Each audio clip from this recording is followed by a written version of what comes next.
Noli? Totoo ba to?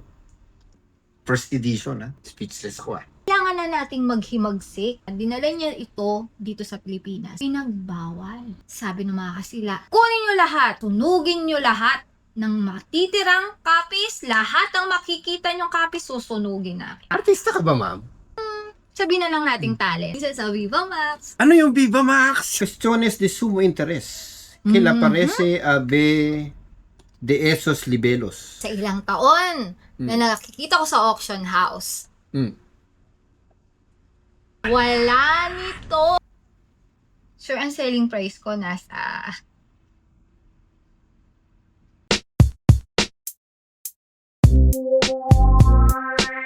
Ako si Angelo Bernardo. Welcome sa Dekada Collectible Show. I-feature namin dito ang mga coins, collectibles, vinyl records, toys, books, antiques na dumadaan sa amin. At mag-interview din kami ng mga collectors and dealers. Siyempre, hindi mawawala ang ating mga pics at mga pasyal na may kinalaman sa collectibles. Tara, kwentuhan tayo. Pasok! Hi! Galing pa akong Pampanga and I'm here para mag-praise or kung Parang mainit talaga dito sa shop, no? I have this book. Anong book yan? Interested ka? This book is about our history, our national hero. Naalala mo, sir, yung panahon ng Kastila? Hindi pa yata ako pinapanganak ko, kaya hindi ko maalala eh. Look at... Oh! Wala ka bang napansin? Totoo ba to? Noli? Yes. Makikita mo pa lang dito, sir, kung original. This is the first edition. Ang init ng panahon. Noli Me Tangere. First edition na Noli Me Tangere ito? Yes. Oh! Berlin. Ayan nga, oh. Pero syempre, matagal na siya. Huwag mo namang iasahan na magandang-maganda pa yung quality. Kasi nga, panahon pa yan ng Kastila. And, bawal dati yan. So, talagang tinago nila yan. Artista ka ba, ma'am? Sabihin na lang nating talent. Baka mamaya kasi. Parang medyo, dating mo eh. Saan ka GMA, gano'n? Talent po ako sa ECD Casting Agency and napapalabas po kami sa ABS. Sa Viva Max. Saan? Isa sa Viva Max. Ano yung Viva Max? Mag-i-star ka sa Viva Max? Nanay-nanay po ako. So, nakukuha po Wow. ang mga nanay ng mga napakagandang mga nagseseksi ang mga babae. Sino nanay nila? Rob Ginto, gano'n? Si Rob Ginto, nakasama ko na siya. Pero sa Desperada, kasama ko siya as baliw. This year lang yun pinalabas. So, yung mga ibang artist to, yung medyo hawig-hawig ko. Okay. So Warat 2026, andun na ako. Yung Okay. remake ng Warat ni Miss Joyce Jimenez. Oh, sa Scorpio Nights? So, ikaw ba Hindi po, Warat. Yung niremake siya. Ko yung Scorpio Nights. Di ba may Scorpio Nights 3 na? Oo, kay Direk Lo, pero hindi ako kasama. Okay. So, hindi ka naman nagbubulto naman? Hindi pa naman. Si nanay, pwede rin naman mag-bold, di ba? Anyway, okay, na-distract lang ako sa iyo eh. Pero, yung libro, talagang, it appears to be first edition nga, no? Yes, sir. 1886. Correct? Parang hirap nito ang hirap buklatin Yes, sir. Yan ang dinala ko dito para ipa-praise. Saan nyo naman nakuha ito, ma'am? Sir Hoarder kasi yung namatay ko ng asawa. Siya talaga yung owner na. And, meron pa yung pamphlet nito, sir. Pamphlet? Noong unang panahon, sir, nung nagkakagulo lahat. Siyempre, nung panahon ng Kastila, ang mga pari at praile noon, mabigat ang mga sinasabi nila. At dahil ang Noli Me Tangere ay isa sa mga libro na tumiligsa sa Katoliko at sa mga pare, hindi yun pinayagan ng mga Kastila. Ating mga Frailing Kastila. So, gumawa sila ng isa pang pamphlet. Ito ay isa sa mga 7 pamphlets ng isang paring Agustino noong panahon ng Kastila. Cuestiones de sumo interés que le aparece a de esos libelos. Ano yung ibig sabihin? Parang sa libel yan, sir, eh. Okay. Na hindi dapat basahin ang Noli Me Tangere. Bakit hindi pwedeng basahin? Dahil ito ay laban sa Kastila, laban sa ating mga Katoliko. Okay. So, naglabas din sila. Anong year ito? Hindi ko lang, sir, masyadong alam. Pero pag tiningnan mo siya, we can Google it. Magaling na ngayon si Google. Mas madali na sa answer si Google. Naalala ko tuloy yung tinignan kong Noli at Pili. Doon sa Pawn Stars. Nagkamali ako doon. Bakit, sir, kayo nagkamali doon? Hindi, doon sa valuation, hindi ako nagkamali. Siyempre, yung natin yung expertise natin doon sa karakter. Nabanggit ko na yung main character sa Noli ay si Elias. Pero actually, si Crisostomo Ibarra. Yun, si Crisostomo Ibarra. Kasi mahirap talaga pag nasa camera ka minsan, may mental block eh. Normal naman yun. Normal, So, anong kwento ng Noli Me Tangere? Yung Noli Me Tangere kasi, sir, ito ay ginawa or sinulat ni Jose Rizal noong panahon niya. Okay. At dahil wala siyang pang funds, humiram siya sa kaibigan niya. Kalimutan ko yung pangalan ng kaibigan. Pero, nalimbag na to. 2,000 copies. 2,000 copies. Pero, nung dinala niya ito dito sa Pilipinas, pinagbawal. Sabi ng mga Kastila, kunin nyo lahat! Sunugin nyo lahat ng matitirang copies, lahat ng makikita nyo copies, susunugin namin. Buti na sa Europa nilimbag ito no? Really? Oo. Ang nangyari, sinunog nila halos. Okay. Lahat ng kopya noong panahon yun. Dahil bawal basahin, bawal magkaroon ng Noli Me Tangere na libro. Kahit sino, hindi pwede. Kasi subversibo, no? Pero, ang good news, ngayong 2026, may isa nakalusot. Isa sa maraming nakalusot. Joke lang. Parang, hindi naman. Siguro mga 20 lang. Ang papansin ko nagsisirculate lang sila. Nabibenta sila every year or every other year dahil tumataas ang value. Tumataas ang value. So, syempre, kung binili mo to ng 1 million ng 2,000, magkano na siya ngayon? Diba? So, kung ikaw yung buyer na bumili noon, syempre makita mo, tumaas na yung value. So, ibebenta mo. Pero yung nagsisirculate ngayon, sir, very limited lang. Okay. Hindi siya siguro aabot ng 100 copies. Kung naaano ko. Kasi, natatrack ko yan, sir, Ang Okay, natatrack. yung mga aficionado ka ng history or ka ng history, Saan ba nanggagaling yung bakit kayo mahilig sa history? Siyempre, sir, as a Filipino, dahil hindi ako nag-iibang bansa, dahil dito ako nakatira, yung pagmamahal ko sa bayan natin, inaalam ko yung history. Hindi naman siguro yung buong detalye na dito ang sinakyan ni Marcela noon, si Victoria, hindi naman masyadong ganun.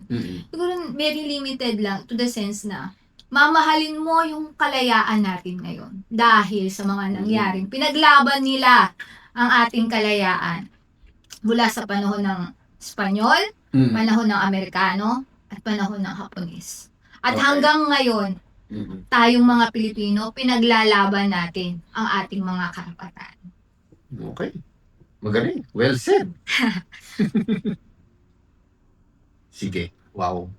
First edition, First edition.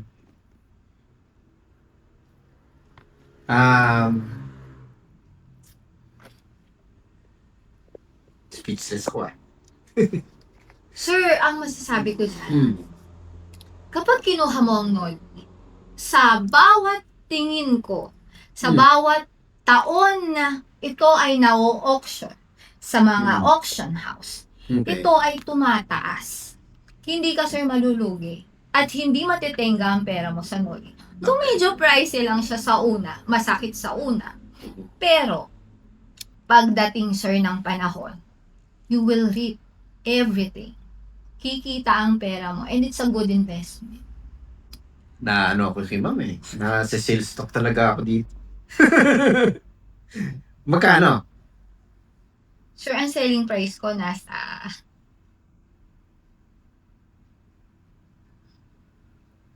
sige na nga, 9 million.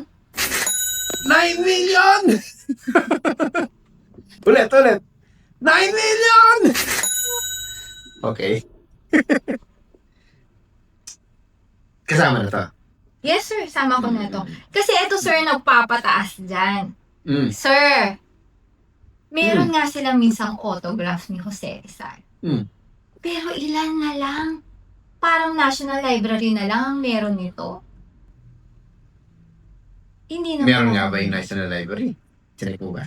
Tinignan ko, sir. May mga pamphlets. Meron silang mga pamphlets. Pero, sir, ang hirap. Kasi ang dami talagang libro niyan na kailangan. Hindi na, ang history kasi, sir, napakaganda. Mm. Kung titingnan mo, tas lalo na pag hawak mo yung mga ganyang items, parang mararamdaman mo na nandun ka sa panahong yon at maniniwala ka na meron talagang problema.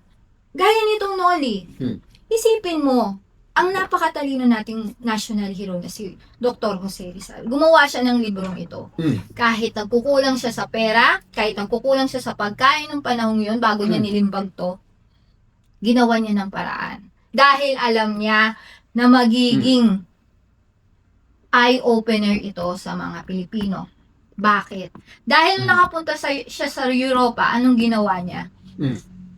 Nakita niya na pantay-pantay ang tao doon. Hindi Tama. gaya dito na may Indio, may ano tawag dito, may mestizo, may mga Espanyol. Doon pantay-pantay.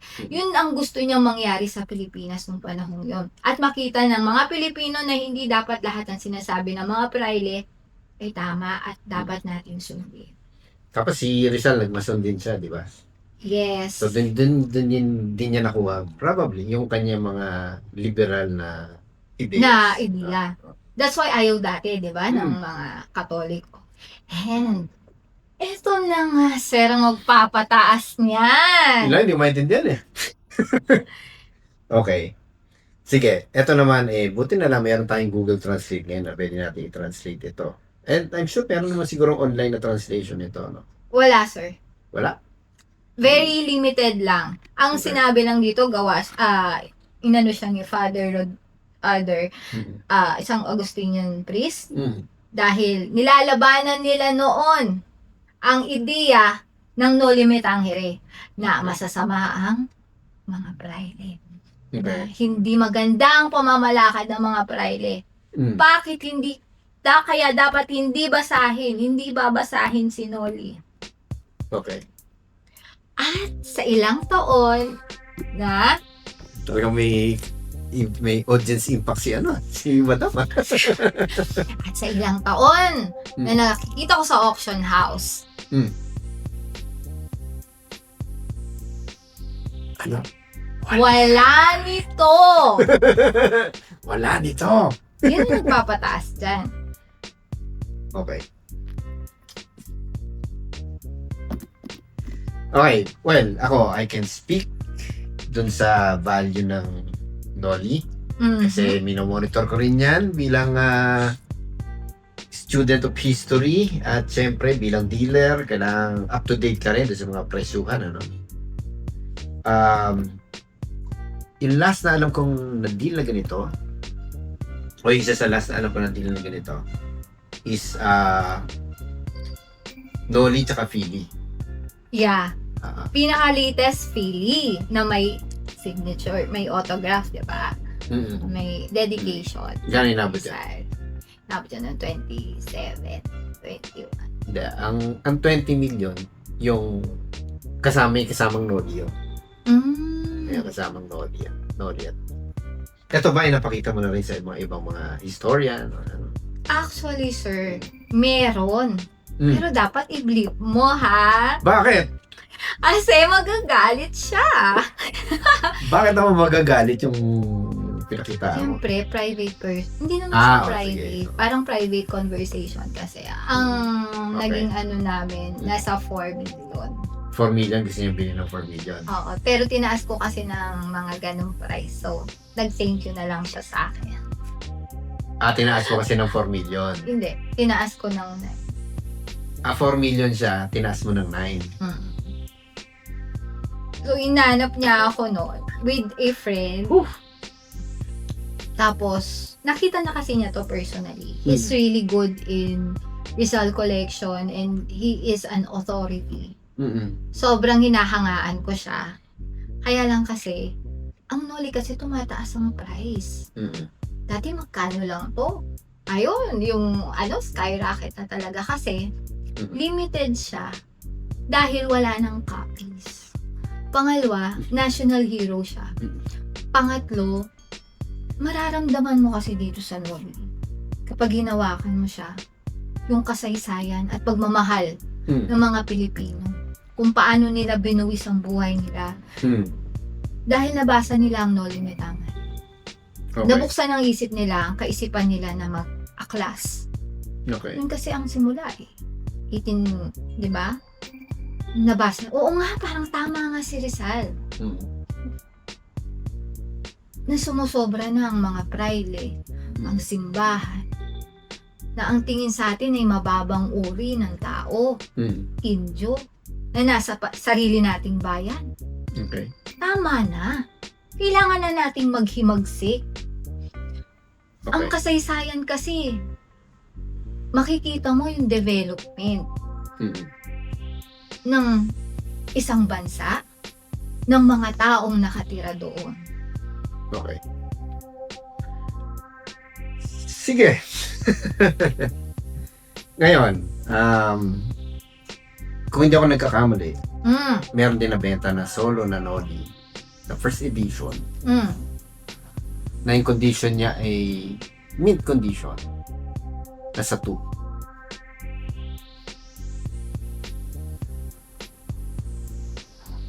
Yung Kita ko nabasa ko, Pakita ko sa'yo.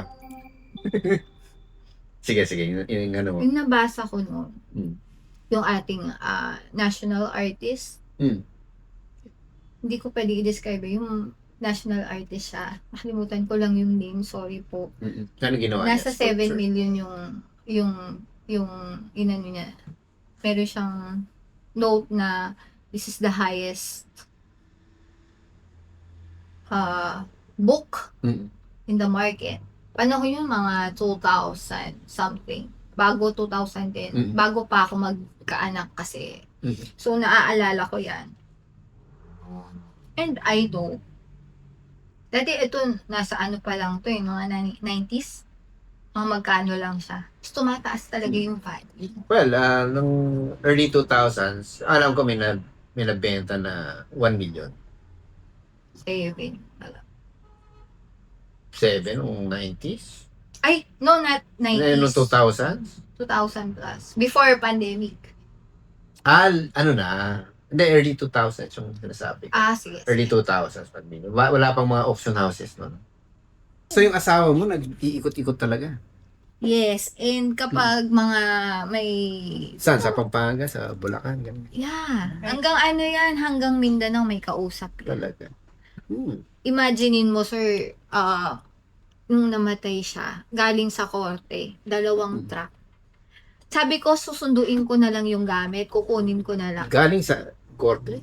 Oo, dun sa bodega. Kasi tinatago niya sa akin. Kasi nagagalit na ako. Kasi bili siya ng bili. Kasi sabi ko, punong-puno na yung bahay. Then, hindi niya Familiar. makuha yung urge na hindi niya mapigilan. Okay. Kasi alam niya, darating yung time na tataas yung value. Nakabili kaya siya kay Crisostomo? Yes, nakabili siya sa Kilala mo yun? Bulacan. Yes, yes po. Sa Malolos? Parang after yatang may namatay ba doon or what? Well, yung Pumunta collector na mismo. sila. Pumunta sila, Mm. literal, na, oh, we have to go there. Oh, Kasi yung collector na yon, namatay siya 1966 yata. Tapos, Ay, 66. hanggang sa recently, nakakabili yung mga tao. Sa dami ng gamit niya, ang dami yung nabili. Dami nakakabili. Parang familiar sa amin. Ganun din. Mm. Maraming bodega. So, yun, yung mga bote niya, ako yung umano nun. Ikaw yung kumuha nun. Ako yung bumili nun. O, year, ano pa yan, 2001, 2002. Tapos, ang pinaka-final na nabili ko sa kanya, yung table na mahaba. Yung walang duktong na table. Meron kaming gano'n, yung parang isang, pero hindi ko binibenta kasi. Ano mo binibenta? So, may mga yun? furniture ka rin. Ay! Mukhang ako yata pupunta sa inyo. Oo, yung naalala ko noon, hindi niya mapigilan yung pagbili. Nasa ospital ako. Inooperahan ako ng laps. Totoo to ha. Bumibili siya ng furniture sa may malapit sa Sierra Madre. Tapos after niyang bumili, tuwa siya kasi nakabili siya. Totoo Okay. yun na. Totoong mga kwento to. Okay. And ang sama na loob ko kasi pagdating ko ganun, may bago kaming, may bagong upuan. Tapos ako nahihirapan ako kasi hindi man ako inano ng asawa ko eh. Kasi talagang nagmamadali siya eh. Nagmamadali siya makuha yung item na yun. Sabi kasi sa kanya, alam mo, Francis, kailangan bumili ka na. Kasi baka mamaya matunugan na. Kahit Okay. nasa ospital ako nun, talagang grab the opportunity. And ngayon naman, nakita ko naman yung mura lang yung nabili. Tapos ngayon, medyo mahal na yung mga furnitures. Well, ganun talaga, investment. Well, ayan, tungkol dun sa Noli, siyempre, fresh na fresh pa yung aking utak mula doon sa Pinoy Pawn Stars episode, ano? Okay, nung siya, 2017, may nabentang Noli, 3 million. Yan. Pero, 2025, last year, may nabentang Noli na signed 20 million. Signed yun, ni Rizal. Yes. Yun. I So, know. parang somewhere in between dapat yung presyo, no? O dapat mag-meet tayo sa gitna, sir. From And- 4 to 20? Anong median nun? Anong Well, median ng 4 million? not- 20 million. Oh, not that simple. Not that simple. Kasi, siyempre, tinitingnan ko rin yung, yung condition ng nabenta and it's mint condition. Okay. Mm. Saan daw Yung- sino daw nun? Sino daw hindi ko na kasi Nagbenta. alam, oo. Siyempre, yung auction house yun, so wala tayong idea kung Mm-mm. sino nagbenta nun. And yung sa inyo, Baka makalus. yung sa inyo is mahirap i-compare. Yan, to be honest, mahirap siyang i-compare dun sa mint condition. Okay. Yon. So, sa 9 million, I think, sobrang taas.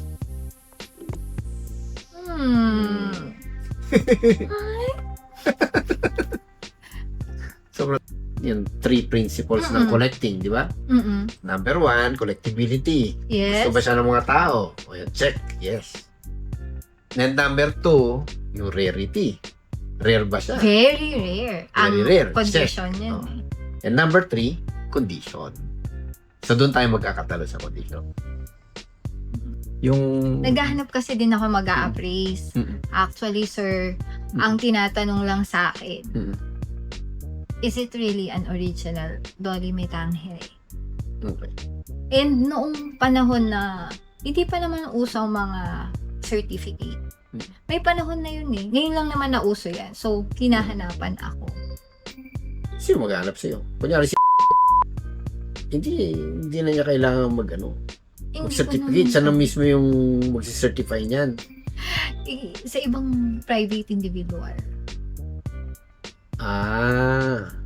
Okay.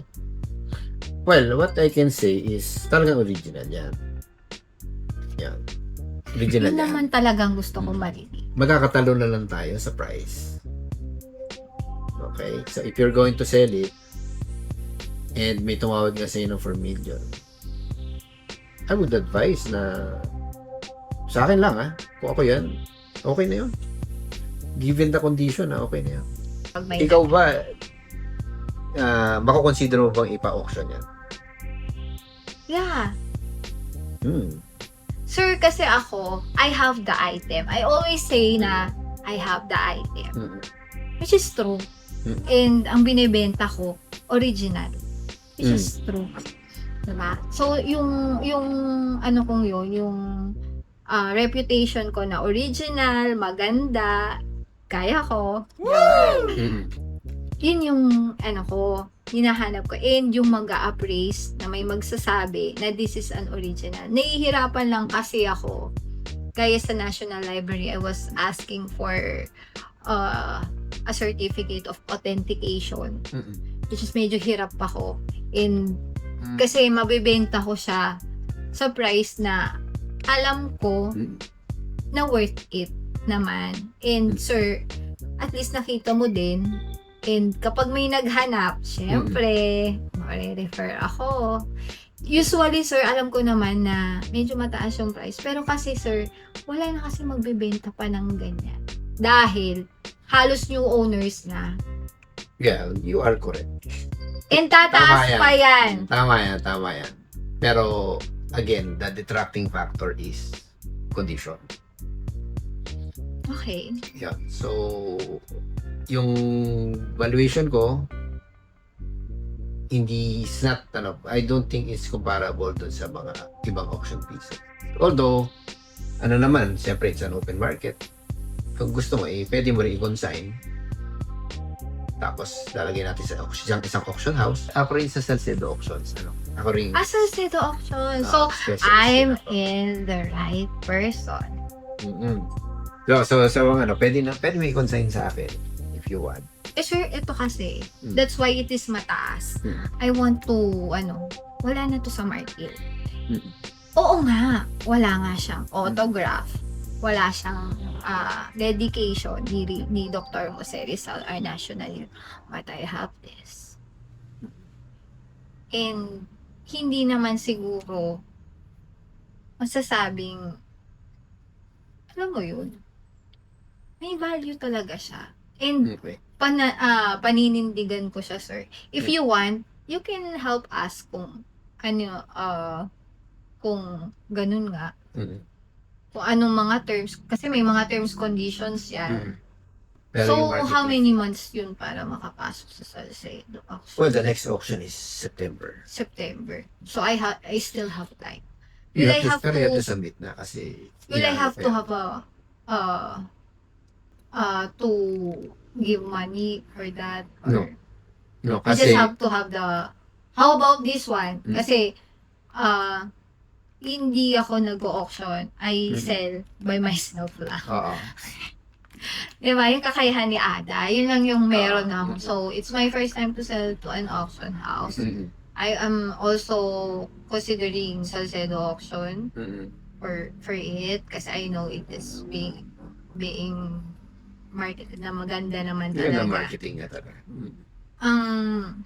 Pero can you have an appraisal letter for of authentication na you saw it? Kung ano lang yung nakita yung totoo. Well, Ako, pwede kita issue ng appraisal. Yung Okay. sarili ko. Tapos, siyempre, that's independent of what you think, di ba? Kung ano yung based on sa mga It will help. benta. It will help. Pero definitely original. That's what kasi nahihirapan ako Mm. magkaroon or dalawa na kasi si Sir tsaka ikaw yung nakakita. So, Mm. both are saying it's an original copy. Okay.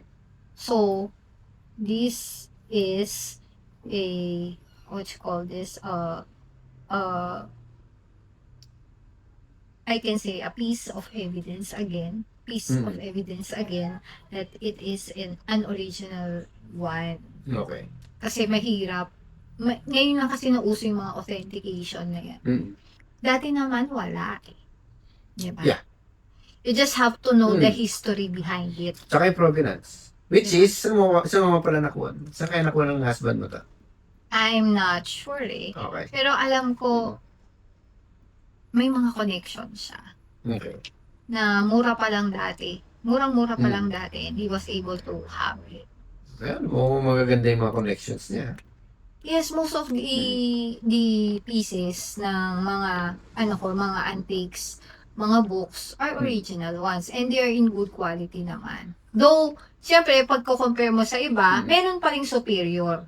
Hindi mo naman maiiwasan yan. But, sabi ko nga, wala na sila sa merkado. Yung mga, dahil na-auction na sila, new owners. So, yung mga kagaya ko na lang na may copy pa, yun na lang talaga yung available in the market. Sige. Yun. So, may choices ka. Pwede may consign na lang. Or pwede kitang bigyan ng appraisal lang. Ito. Siguro I'll get the appraisal. I'll pay for the appraisal fee. Okay. And, we'll talk. Okay. We'll talk. Sige. I'm not closing any doors. Mhm. We'll talk. I know Okay. you still have time.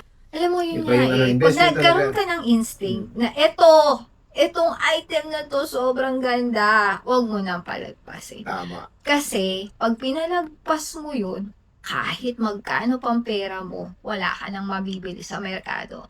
That's one of the, yung mga instinct ng mga collectors. That's why they hoard. That's why they buy and buy things because they believe that time will come, ako lang may-ari. Ang galing Ako talaga, lang. di ba? Ang meron nun, sa akin ka pa rin bibili. Di ba, sir? That's what, mga collectors, siya ng instinct talaga.